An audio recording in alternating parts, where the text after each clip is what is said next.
In his first privileged speech at the plenary on Monday, Senator Francis Tolentino defended President Rodrigo Duterte. He said there is nothing wrong with the verbal agreement entered into by the president with Chinese President Xi Jinping, which allowed Chinese vessels to fish in our exclusive economic zone. Informal agreements, such as oral agreements, are valid under international law because under certain situations, they are the most effective tools to reaching an accord between states. As chief architect of the nation's foreign policy, the president can enter into executive agreements with other nations. Tolentino also believes the agreement is binding even if it did not go through Senate scrutiny. In other words, Mr. President, this humble representation submits that there is no need for this honorable body to concord to the alleged oral agreement between President Duterte and President Xi Jinping because it is merely in implementation of the provisions of UNCLOS. But Senate Minority Leader Franklin Drilon was not convinced. He asked Tolentino about the details of the agreement and why the Neophyte senator believes it is legal.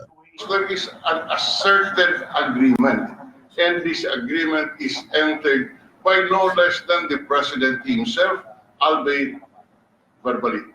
And since it is now on the floor and up for debate, I think the basis of the debate, at the very least, should be a definition of the parameters of this agreement.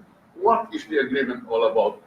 Tolentino then admitted he did not have a copy of the oral agreement.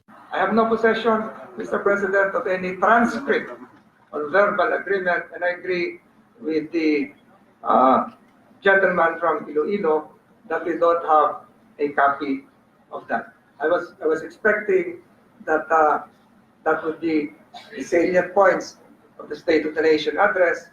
Drilon suggested on the floor for the Senate Committee on Foreign Affairs to subpoena the Department of Foreign Affairs for it to divulge the details of the said agreement. This was supported by Senator Richard Gordon, while the chairman of the Foreign Affairs Committee, Senator Coco Pimentel, said he is open to the idea of conducting a hearing on the matter. If this is considered as an agreement, then the Senate has a right to find out ano ang pinag-usapan ninyo, hanggang saan ba yan, the boundaries, and we should be told that. And I think Senator Drilon is in the right direction when he asked, with respect, the party Committee on Foreign Relations, na dapat isubina. Gordon and Tolentino also had an exchange of words, and it ended with Tolentino apologizing to Gordon. But the debates are expected to continue, with Drilon expressing his desire to continue his interpellation in the days to come. Reporting for News 5, Mean Los Baños, We Are One News.